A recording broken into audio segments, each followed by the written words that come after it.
What geologic hazard is most likely to occur in the Yellowstone region on human timescales? Spoiler alert, it has nothing to do with the volcano. We'll answer that question in this August 2023 update of the Yellowstone Volcano Observatory. If you enjoyed this video, please remember to like and subscribe down below so that we can bring you more content like this in the future. A common misconception is that a volcanic eruption is the most likely thing to occur in the Yellowstone region on the timescale of a human life. There have been some huge eruptions. 631,000 years ago was the formation of Yellowstone caldera. That was a massive explosion. But those only happen about once or twice per million years. Slightly more common are lava flows. There have been a few dozen of those in the last million years, but the last one was 72,000 years ago, so even that isn't so common.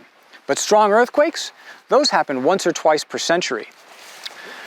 We're standing next to the actual fault scarp that formed on August 17, 1959 in a magnitude 7.3 earthquake, the Hebgen Lake earthquake. This is the largest earthquake still ever recorded in the Intermountain United States. At the time before that earthquake occurred, these two bits of ground were level, and they split apart during that great event. We can actually put our hand directly on the fault that ruptured. The quake struck just before midnight and caused a major landslide in the Madison River Canyon. 50 million cubic yards of rock, mud, and debris came down the south side of the canyon and went halfway up the north side. It inundated camping areas and caused over 24 deaths. It also dammed the Madison River, resulting in the formation of what is now known as Quake Lake.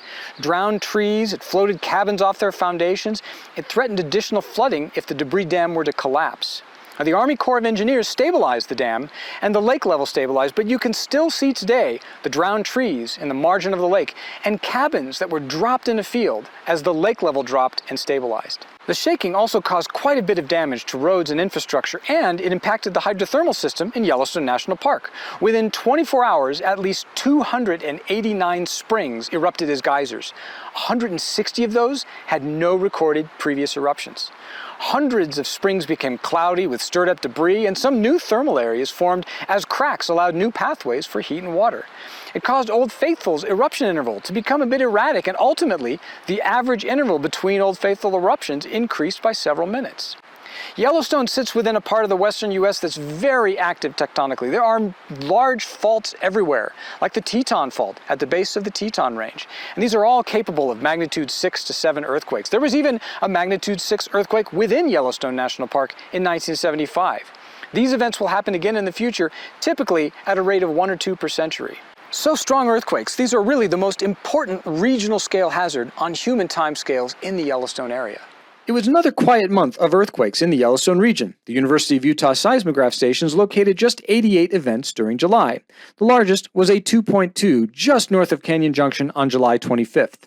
There was also one swarm of 12 earthquakes located just to the northeast of West Yellowstone that occurred during July 10th to the 13th, the largest at magnitude 1.5, and it was part of this band of seismicity that extends from Hebgen Lake into the north central area of the park. So, pretty average month as far as earthquakes go. Turning now to ground deformation, this is vertical deformation for the past 2 years at the White Lake GPS station on the east side of the caldera. Each blue dot is 1 day of data. Downward trends indicate subsidence and upward indicate uplift. And the overall trend is what we've seen since 2015. And that is subsidence of a few centimeters, about an inch or so, every year. It's interrupted during the summer months by a pause in the subsidence or a little bit of uplift. And that's caused as groundwater gets recharged by snowmelt and runoff as that percolates into the ground, sort of puffs the ground up like a bit of a sponge. You can see that uplift here in 2022 and again in 2023. So seasonal uplift interrupting this overall trend of subsidence in the caldera. Finally, looking at the tallest geyser in the world, Steamboat Geyser. This is the temperature measured in the geyser's outflow channel, and all of this sort of spiky behavior is minor geyser activity that's superimposed on daily temperature variations. No major eruptions during the month of July for Steamboat, so the total number of major eruptions for the year remains at 5. Well, that does it for the August 2023 update of the Yellowstone Volcano Observatory. Please remember to like and subscribe, and if you have any questions at all, feel free to email us at yvowebteam, that's all one word, at usgs.gov. We'll see you next month, and until then, stay safe and stay healthy. Bye-bye.